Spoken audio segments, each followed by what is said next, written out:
我是薛家2两银子买回的童养媳，10年来我悉心照顾少爷，让他心无旁骛，安心读书。终于等到他高中进士的喜讯。当晚，薛夫人拉着我的手，声泪俱下。锦娘，以我儿的天资样貌，京城贵女必然争着在榜下捉婿，到时候他的亲事一定，你的身份就有些不妥了。我知道他什么意思，低低应了一声，我明白了，夫人。我连夜收拾包袱离开薛家，不出3月就跟村中屠妇定了亲。可成亲那晚，揭开我红盖头的人却是少爷，他恶狠狠地将我抵在婚床上，眼眸猩红，压着嗓子一字一句道：“你怎么敢？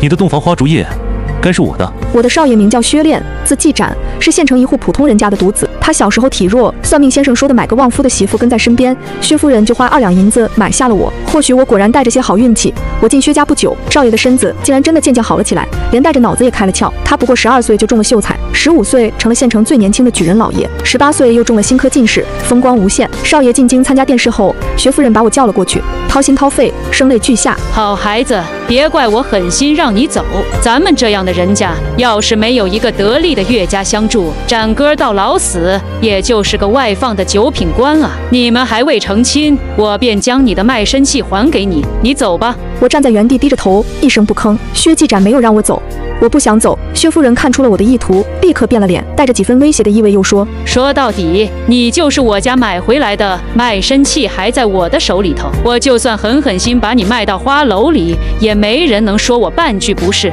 但我好歹受你照顾这么多年，哪里干得出来这种事呢？你就回去找你爹娘，重新定门好亲事吧。”顿了顿，他又接了一句：“这也是长哥的意思。”这下我愣住了，低着头，捏着衣角，只能低低应了一声：“我明白了，夫人。”原来薛继展不喜欢我，也不想娶我。我把他当未来的夫君，真心对待了10多年，他却把我当成下人。他对我和颜悦色，也不过是看在他娘的份上。其实我早该知道的。我及笄那年，他考中了举人，薛夫人本来说要把我们的亲事给办了的，但薛继展拒绝了。如今他们母子都让我走，我留下来也没有什么意思。我坐在薛继展的床上，打量着周围，我为他收拾得干净整洁的一切，从天黑一直做到了天亮。第二天一大早，我拿着薛夫人大发善心给他2锭银子上了路。我没听他的话去找我爹娘。我来到薛府之前，已经被生我的这2人卖了2次。第一次给他们换回了1袋白面，第二次给他们换回了2两银子。每一次他们离开的时候，都只顾着检查手里拿的白面跟银子真不真，连半个眼神都舍不得施舍给我。他们能卖我2次，自然就能卖我第3次。我不想再被卖，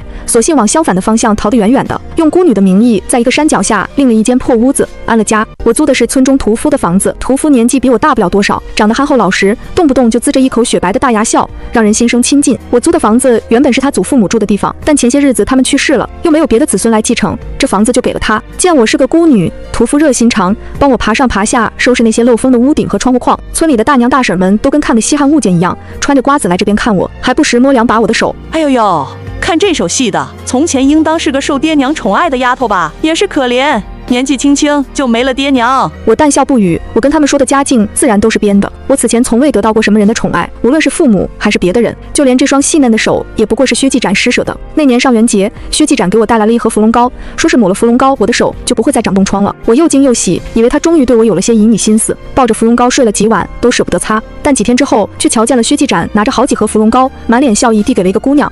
那个姑娘长得很好看，衣着打扮清新脱俗，一张脸红彤彤，含羞带怯地看着薛继展。薛继展对着她也似乎多了一些轻松自在。我才明白，薛继展或许只是怕这芙蓉膏有问题，才先给我一盒试了一下而已。瞧我的手真好起来了，他才拿去送给他心上的姑娘。那个姑娘是他恩师的女儿，自然比我这个2两银子买回去的丫头更配他。这么想着，我有点难受，转回头看向卖力地为我收拾着屋子的屠夫，上前给他打下手，倒是急得他满脸通红，连连摆手。姑娘去坐着就是，这点活我来干，用不着姑娘上手。旁边的大娘们起哄大笑，看我俩的眼神明晃晃的。我有些尴尬，索性掏出荷包，问那些大娘谁家有多余的粮食，卖我一些。一个大娘揶揄着给我挑挑眉，示意我看身后的屠夫。要说咱们这里家底最厚的呀，也就只有孟来这小子了，他踏实肯干，家里粮食多着呢。苏姑娘不如跟他买吧。我回过头去看，屠夫孟来擦着额头上的汗，大步走了过来。苏姑娘不用担心，等会儿我就去给你拿些粮食过来，家里就我一个人也吃用不完，东西多着呢。我只好谢过了他。到了下午，他果然给我送了一袋白面跟一些应季的菜。我瞧着那些东西，大概估算了一下价格，拿了一些银子给他。他又是连连后退，连连摆手，红着脸结巴着说：“这些东西放家里不吃，也会被虫吃了。苏姑娘租了我家屋子，这次就当送你的。等往后你要是还要的话，我再收银子。”我不想欠他那么多人情，执意掏了银子给他。他拗不过我，随手拿了一粒碎银子，一溜烟跑了。看着手中剩下的银子，我又想起了薛夫人。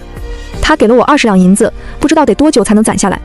薛家本不富裕，他又守寡多年，全靠一手绣活养活我和少爷。我能理解他，一个人含辛茹苦养大儿子，谁会想儿子因为一个丫头就失了大好前程呢？所以我不怪他。傍晚时分，村里的大婶忽然来敲了我家门，送了些被子和褥子。听孟来那小子说，苏姑娘要被子，我家里这床被子是我儿子成亲那年做的，现在还新着呢，苏姑娘拿去用吧。我才想起来屋子里面还没有棉被这些，连忙谢过大婶。等我拿银子给他的时候，他却是暧昧的一笑。孟来那小子给过钱了，他说是苏姑娘给的银子。我明白，或许是那买白面的钱，他拿去给我买被子褥子了。一时间心情复杂，他也太过热心细心了一些。大婶却神神叨叨地凑近我，小声说：“孟来这小子啊，踏实肯干，是个好小伙子，就是眼光高，只喜欢苏姑娘这么好看秀雅的。如今他家里没有长辈立规矩，谁要是能当他的媳妇儿，那往后的日子好过着呢。”我心中猛地一跳，当即有些抗拒。但转念一想，我既然离开了薛家，也该有新生活了，总不可能还期望着薛继展当了大官以后跑到这里来找我吧。薛继展不喜欢我，我走了，他应当是松了一口气。我太孤独了，以后肯定是会成家生孩子的。如果孟来是个好人的话，我想我可以嫁给他。那之后，我开始观察着孟来的为人。他确实不错，为人和善又热心，总给我送饭送米面送柴火，还生怕我不接受，有时候悄悄放门外，敲敲门就跑了。除了样貌生的没那么好看，再加上老实过了头，见了我说不了2句话就跑，其他的我没什么可挑剔的。所以在3个月后，他请人上门提亲的时候，我答应了。成婚那天，我坐在花轿里，恍惚间记起来今天是薛继展的生辰。我可能快忘了他了，往年他的生辰我都是早早惦记，为他做好寿面，但如今我快想不起来了。我被孟来热热闹闹地迎回家，拜了堂，坐在喜房里面，等着孟来敬完酒后洞房花烛。但我没等到孟来，红盖头被掀开的那一刻，站在我面前的人是薛继展。他面色发黑，恶狠狠地将我抵在婚床上，眼眸猩红，压着嗓子一字一句道：“苏锦娘，你怎么敢？”薛家少爷从小就生得好，学问高，性子温和，见人便是一双笑眼。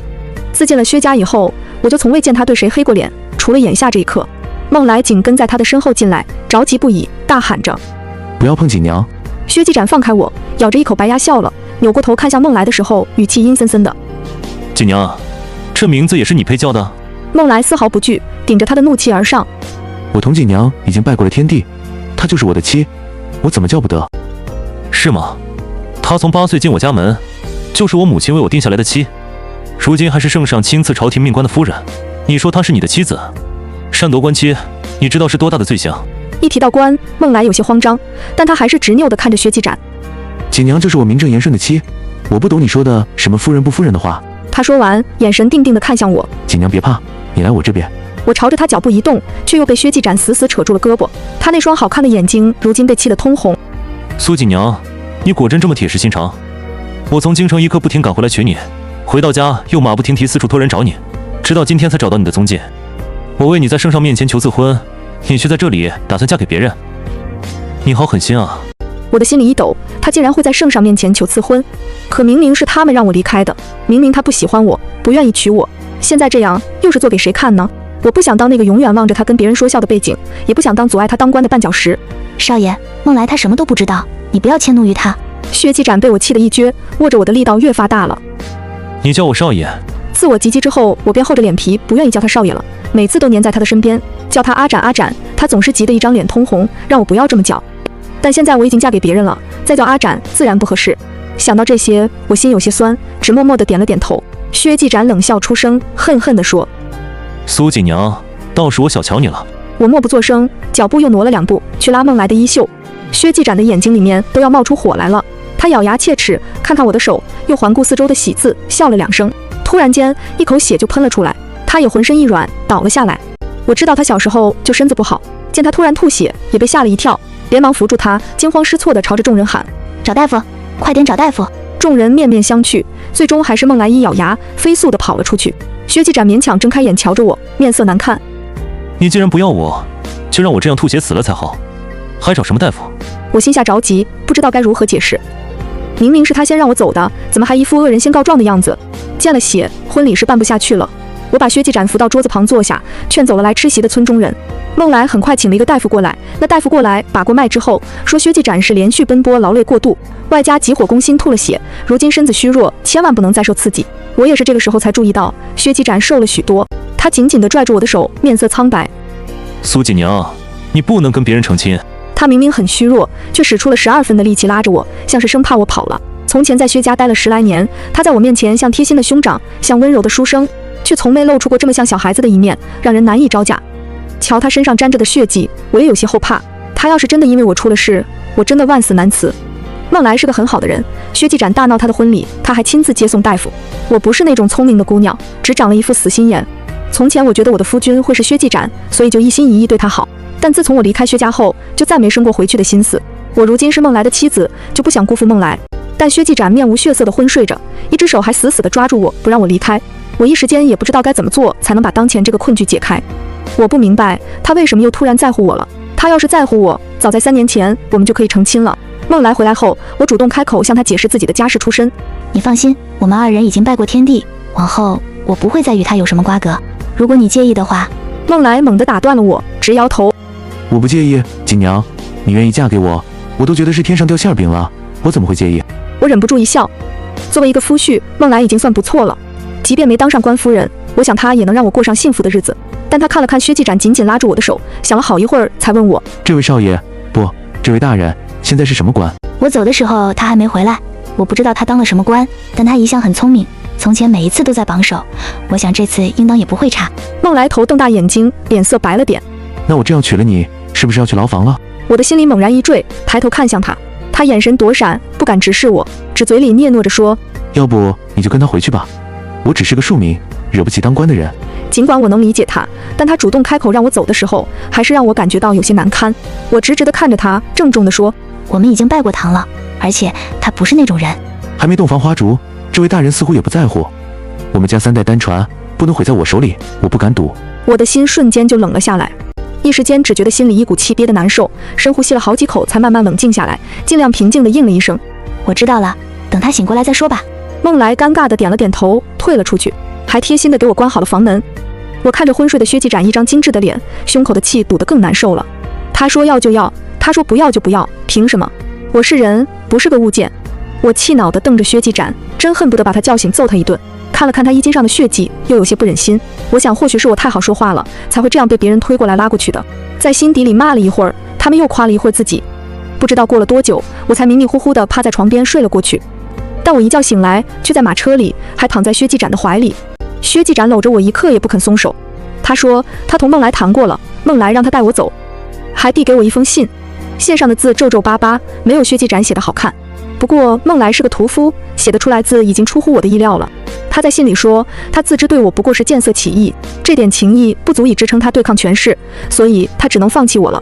又劝我怜取眼前人，最后还说，如果来日薛继展对不住我，或者是薛夫人瞧不起我，让我还回去找他，我们2人做不了夫妻，却可以做兄妹。我捏着这封信，心里沉甸甸的。薛继展见我沉默了好半天，拿过那封信揉成一团，塞回了自己的怀里。他这招以退为进，反倒更把你的心往他那边拉了。但是不论如何，我是不会放你走的，你就死了回去的心吧。我忍不住问他，你来找我的事情跟夫人说过了吗？你走后第2天，他便后悔了。但是他一个妇道人家，只知道去你亲生爹娘那里找，找不到你他就慌了神，赶紧给我写了信。你别听他的，说什么耽误我前程的话。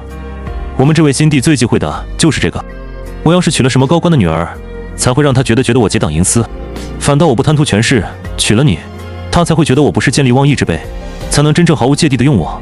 我默默应了一句，原来是因为这个才会来找我，原来还是为了前程，原来不是因为喜欢我。我这话一出口，薛继展又是气得够呛，他捂着胸口，你就不能说点我爱听的话？我从未想过娶你以外的其他人。我的心猛然动了一下，抬头看向他。可是你不是不愿与我成亲吗？我这一问，又把他的气勾了出来。你14岁成什么亲？自己还是个孩子怎么成亲？成亲了母亲就急着要我们生孩子，你这个小身板怎么生？我不想要你像别的女子一样，小年纪就挺个大肚子，不想要你自己还是个孩子就拼着命去生孩子，我害怕极了。你怎么就不明白呢？我选择了闭嘴。还有我娘说我让你走你就信，那我说我不让你走，你怎么就不信？我听了他的话，心里又高兴又有些茫然。不可否认，我一直是喜欢薛继展的，只要他朝我走了一步，我就欣喜不已了。可我没想到，回到薛家的时候，门口停着一辆马车，上面下来了一个肤白胜雪的姑娘，朝着薛继展就是一笑。展郎，你回来了。展郎可真是亲密，我在薛继展身边待了10来年都没这么叫过。我打量着这个陌生的姑娘，却越打量越有些自惭形秽起来。她身量纤长，面容秀美，穿着一身锦绣华服，气质秀雅。而我穿着粗布衣服，站在她跟薛继展面前，就像一个实打实的丫鬟。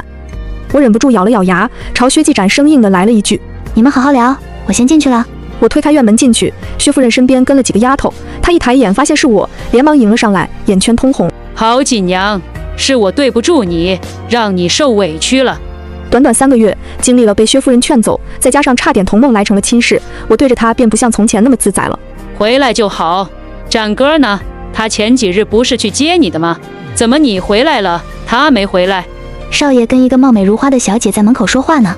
薛夫人一听，立马急了眼，拉着我就往门口去，嘴里还念念叨叨：“这小子自己媳妇在哪儿都不知道了，还说话，有什么好说的？”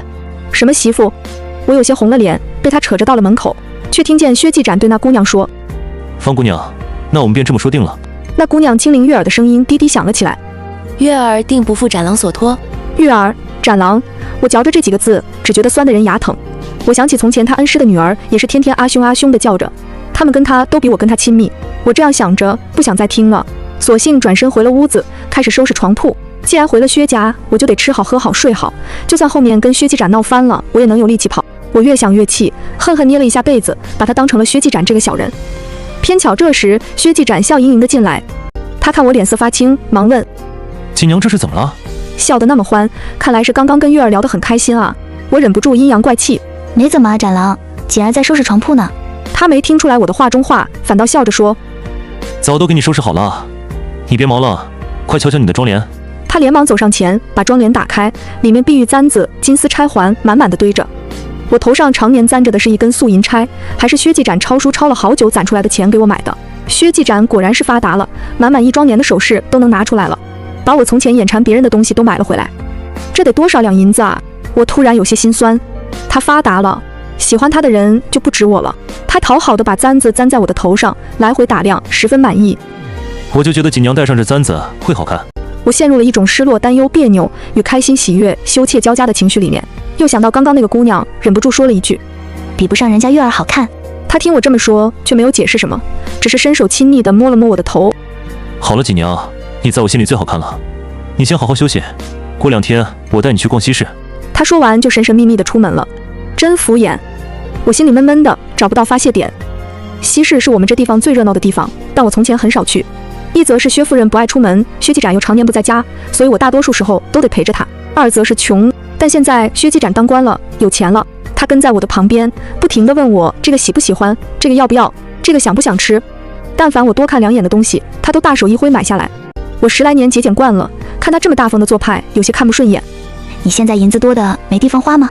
他凑在我的耳边，讨好地说：“锦娘这是急着要管家了，今晚我回去就把家里银子都交给你。”从前真没想过他这么油嘴滑舌，怎么我差点嫁人了，他就跟开窍了一样。我羞恼的不行，跺了一下脚，转身快步走开了。但西市人熙熙攘攘，我不过走了2步，再回头的时候就见不到薛继展的人影了。这时天空突然砰一声炸开了耀眼的烟花，我仰着头看着天上夺目的颜色，一时间似乎周围的一切都安静了下来。就在这时，我的背轻轻被人点了点，我转过头，是薛继展，他长身伫立，一双眼睛里含着温柔的爱意，向我认认真真做了一个揖，献上了一块精美的同心结玉佩。苏家锦娘，我愿以金钱今后全部身家为聘，无论生老病死都只要你一人，你可愿嫁我为妻？我的心突然剧烈地跳动了几下，无论生老病死都只要我一人吗？周围的人突然叫起好来，我扭过头去，发现了薛夫人，发现了家里的几个小丫头，发现了与我交好的邻里四方。我的脸腾的一下热了。薛继展还弯着腰等着我的答复。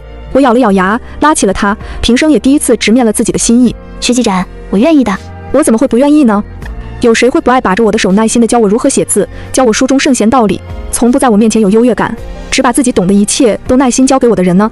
又有谁会不爱冬日里把手冻成冰棍抄书，只为了给我买我眼馋的冰糖葫芦的少年呢？可从前我不觉得他喜欢我，他只是会摸摸我的头，像对小猫小狗一样。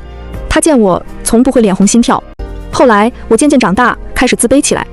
薛继展长得好，学识高，温柔耐心，我调遍他的全身，除了我觉得他不爱我，其他都挑不出来任何毛病。我觉得自己浅薄无知，不够聪明，似乎处处都配不上他。我总是对自己的心意遮遮掩掩，生怕他知道我爱慕他，又生怕他真的不知道。但这一切都被薛继展注意到了，他懂我的踌躇与自卑，懂我的担忧与为难。他亲自筹备了盛大的烟花之夜，只为了向我正式求娶。即便我是被买回来的，即便他已经朝皇帝求了成亲的旨意，他也不想忽略我的同意。我从前从未想过我会有如此被重视的一天，而且他那日拜托的方姑娘是求他家铺子刻一个同心结玉佩出来，这玉佩成了他的聘礼之首。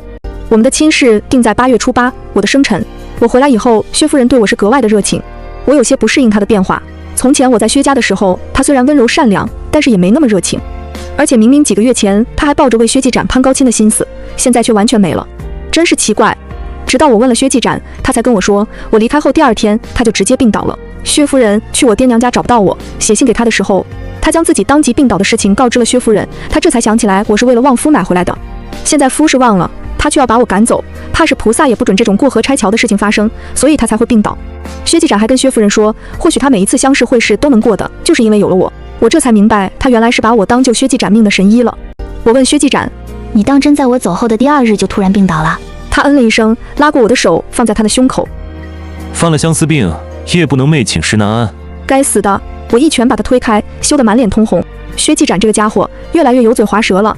从前他明明是个平易近人，但是书生气十足的儒雅少爷，也不知道是跟谁学坏了。或许是他之前就是这样子，只是自他长大一点以后就去了书院，1个月也难得见到几面，所以我知人知面不知心了。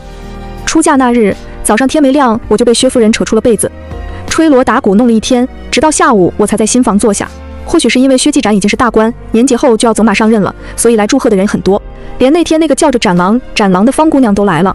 瞧见我时，她笑意盈盈地送了我一副头面，贺我新婚大喜。我想起来她叫的展郎，又尴尬的脚趾抓地，直到看到她对其他所有男子都冯郎、安郎、瑞郎、姚郎的亲近叫着，连叫我都叫锦儿，叫薛夫人都叫如意姐姐，我才明白过来，或许是人家做生意的人的嘴就是这样的吧。薛继展恩师的女儿也来了，她眼圈红红的，似乎是哭了一夜，但她见到我的时候还是很客气的笑了。师兄终于娶到你了。从前他找我买我做的芙蓉糕，说要送给你的时候，我就知道会有这么一天。师兄这个人对谁都客气，有余亲近不足，只有提到你的时候会多几分笑意。那就祝你们白头偕老。原来那些芙蓉糕是他做的，折腾了一天，直到深夜，薛继展才带着酒气进来。他的脸上带了2抹醉酒的红晕，脚步虚浮地走了过来，蹲在我前面，抬头傻傻地朝我笑。锦娘，你是我的妻了。我瞧他这副傻样，心中一时也有些感慨，轻轻应了一声。从今往后，他就是我的夫君了。他抓着我的手，细细地摸着，嘴里嘟嘟囔囔：你都嫁给我了，以后可不能随便跑了。你是我的，只能是我的妻，不要嫁给别人了，好不好？我看他的脸上竟然罕见的有一丝委屈与害怕，委屈的我的心一痛，我不知道该说些什么了，只能把他拉起来，坐在了我的身边。我不会跑了，你放心。他委屈巴巴地应了一声。我突然间又有些想笑，都是当官的人了，这样像什么样子？想到他刚刚的话，我问他，我曾经差点就嫁给孟来了，你介意吗？我这样一说，他连忙伸手捂住了我的嘴。不许说，不许再提别人，你是我的。我顺从地点了点头，他顺势贴了上来，埋在我的脖颈边狂嗅。锦娘，你好香啊！我同薛继展成婚后没多久，就一起去了他的任上。薛夫人没有跟我们一起去，她说她都累了一辈子了，经不起路途折腾，就在这熟悉的地方安安心心当个老夫人，享福就好了。如今前程让薛继展自己去拼，我们2个相互照顾，用不着他。薛继展很有才能，在地方上3年得了一个漂亮的政绩，皇帝顺势把他调去了京城。我们去了京城后没多久，我就有了身孕。薛夫人赶过来照顾我，我生了一个男孩，把他爱得不行。薛继展却不太开心，他说男孩不贴心。像他现在虽然心疼他娘孝敬他娘，但是同他娘亲总是没有多少话说，反倒是我跟他娘一天到晚家长里短都能说上几句。他希望有个像我一样的女儿，我也想要女儿，但是努力了2-3年，生下来的还是个男孩，把薛继展气得够呛。我哭笑不得，男孩女孩都是他的孩儿，不知道他在气些什么。他只说我遭了那么大罪，结果还生不出来想要的女儿，他觉得都是儿子害的。我罚他睡了几天书房，他才老老实实的为自己有了孩子高兴起来。也不知道当年那个儒雅的少年书生去哪了，如今在我面前又像小孩子，又像幼稚鬼。